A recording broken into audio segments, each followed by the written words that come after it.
I gusti si insegnano, attenzione, si imparano anche, ma già quando si è sviluppato un attimino la ragione, quindi quando siamo un po' più grandi, ma in generale i gusti si insegnano e si insegna al bambino quando mangia qualcosa di nuovo, la mamma lo guarda con questi occhi brillanti perché alla mamma piace, fa buono, e di solito il bambino annuisce e se lo fa andare bene. I gusti si insegnano, ma non si insegnano soltanto i gusti legati al cibo, legati alle bevande. Pensate per esempio come si tramanda bene il fumo, l'alcol, si insegnano però anche i gusti politici. Tante famiglie che votano in un certo modo insegnano in qualche modo a andare in quella direzione, perché si giustifica, perché si bombarda, perché si ripete tante volte. Nelle famiglie in cui si mangia in un certo modo, il bambino in qualche modo lo vede come una normalità, ed è qua la parola giusta, la normalità, mangiare in quel modo là. Quindi gli viene insegnato. Quando noi pensiamo in Italia, perché la cucina italiana è la migliore del mondo, allora tanto ci sarebbe un pochino da parlare, perché ci sono tante le cucine, le culture buone, ci sono tanti piatti buoni nel mondo, ma noi partiamo con un presupposto, con un concetto, con un pregiudizio, senza stare a pensare che è buono o cattivo, semplicemente tutti noi abbiamo dei preconcetti, delle scorciatoie mentali che ci dicono questo è meglio di quell'altro per evitare di dover pensarci tutti i giorni, no? Sarà buona questa pasta? L'ho mangiata per 10 anni, so che mi piace, è una scorciatoia mentale, vedo la pasta, so che mi piace, punto. Il fatto però è che, come vi dicevo, i gusti si insegnano prevalentemente ai bimbi. Quindi cosa fanno i grandi, i poteri forti, chiamiamoli così, dai, nel mondo?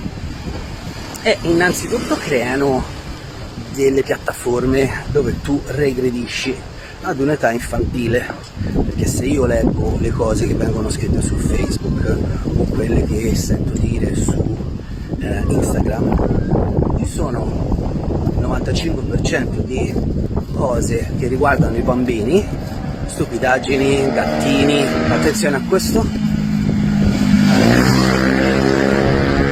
l'altro imbecille, ok? Anche queste sono culture indotte, ok? E allora si è visto che quello della Formula 1 fa un casino della Madonna e tutti dicono che bravo che sei, e allora anch'io voglio fare casino perché così sono bravo anch'io.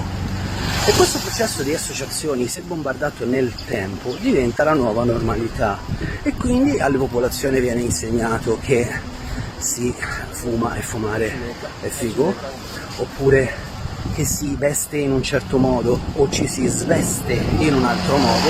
E come si fa? Vi dicevo, basta far regredire la persona anche per meno di un minuto, e poi presentargli un set di associazioni in modo che filtrino a livello inconscio, perché divengono familiari. Se queste ripetute nel tempo divengono la normalità per l'individuo immediatamente pensa che quella sia la cosa che gli piace, e invece voi non vi rendete conto che molte delle cose che vi piacciono sono indotte, sono frutto di idee e di strategie di altri.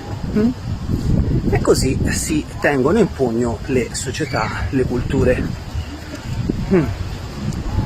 Le stesse strategie possono essere usate invece per migliorarsi, per evolvere, per crescere? La risposta è sì, cari miei, e come se è sì. E quando tu conosci bene questi strumenti e sai come utilizzarli, la tua vita è un trampolino di lancio per nuovi risultati. Ora, perché ti dico questo? Perché io da tanti anni insegno queste strategie, queste tecniche, questi strumenti ai miei clienti, e attraverso chiaramente un po' di lavoro, perché io da questo non mi sono mai tolto, ok? Non basta il cacciavite, ci devi mettere anche energia per svitare la vite o abitarla. Allora, attraverso un po' di lavoro si possono ottenere dei risultati che fino a poco prima erano impensabili. Stai attento, non importa necessariamente utilizzare queste cose per raggiungere chissà quali risultati. Se hai un cacciavite, non importa che tu debba costruire per forza una struttura gigantesca che supporta 30.000 persone, magari ti serve semplicemente per abitare una vite a una sedia, ok? Allora, quando hai gli strumenti li utilizzi nel quotidiano a seconda di quello che ti è funzionale.